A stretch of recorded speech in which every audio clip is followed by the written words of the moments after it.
Principios espirituales que glorifican a Dios. Principio espiritual número 133. El menosprecio al servicio que Dios te ha dado y el anhelo por algo que Dios no te dio te llevará a una actitud de rebelión. Números capítulo 16 al capítulo 18. Es muy común que en un análisis verdadero nos demos cuenta que carecemos de algunas aptitudes que nos gustaría tener.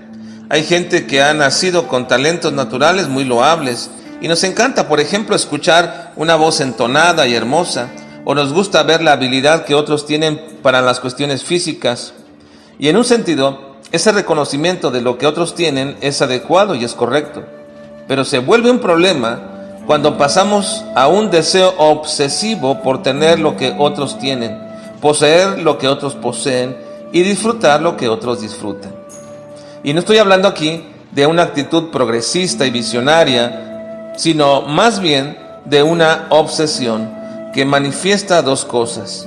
Primero, que no estás contento con aquello que Dios te ha dado. Y segundo, que no estás de acuerdo con que Dios se lo ha dado a otros.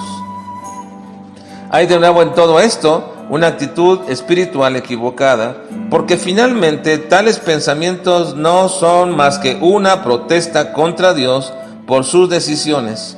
Y por supuesto, cuando esto no es controlado con un corazón humillado y sometido a Dios, nos llevará a iniciar una rebelión que puede pasar del aspecto personal hacia una condición generalizada.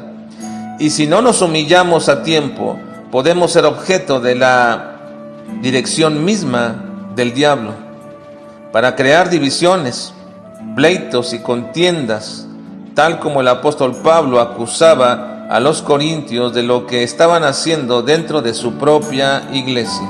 Necesitamos siempre estar alertas ante las pequeñas raíces de amargura que pudieran surgir en algunos, ya sea porque se sienten menospreciados o porque piensan que tienen cualidades superiores a las de otros para poder tener la posición que otros tienen.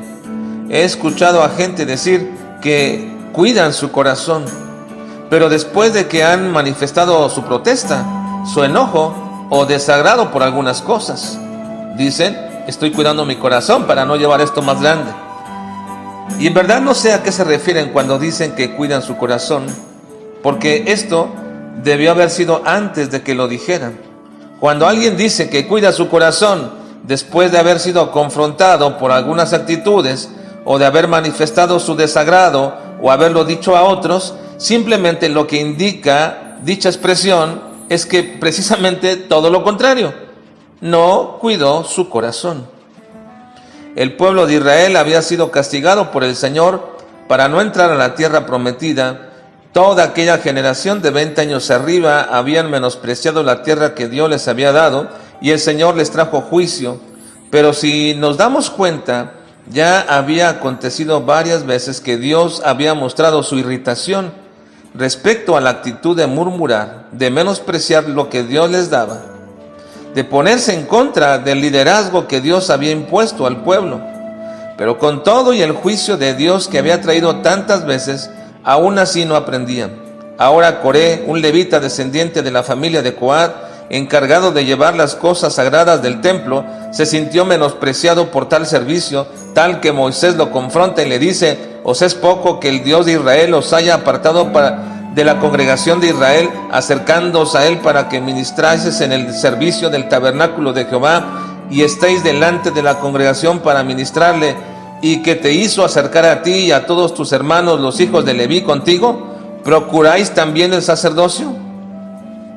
Coré junto con Datán y Abiram habían levantado una rebelión en contra de Moisés y Aarón, y el fondo de la protesta indicaba que no estaban de acuerdo con que Aarón fuera el sacerdote, porque suponían que era un acto de nepotismo de Moisés al poner a su hermano. Ahora, algo que debemos saber es que Coré era primo de Moisés y de Aarón, y que si uno hace un estudio más profundo, que no nos da tiempo ahora, nos daríamos cuenta que, siguiendo el orden de la primogenitura, a Coré no se le había dado a propósito un cargo más importante como él suponía que debería tener.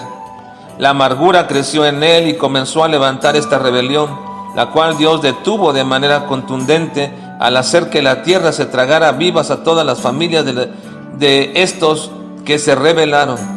Esta situación surge muy comúnmente dentro de las congregaciones y son avivadas cuando alrededor de los inconformes existen personas que los están alentando para tomar aquello que Dios no les ha dado. Pero debemos olvidar que Dios es quien pone y también quien quita. Y si no aprendemos a esperar los tiempos de Dios y no controlamos nuestra amargura, podemos caer en una rebelión contra Dios mismo. Que el Señor no nos permita tal cosa en nuestras vidas.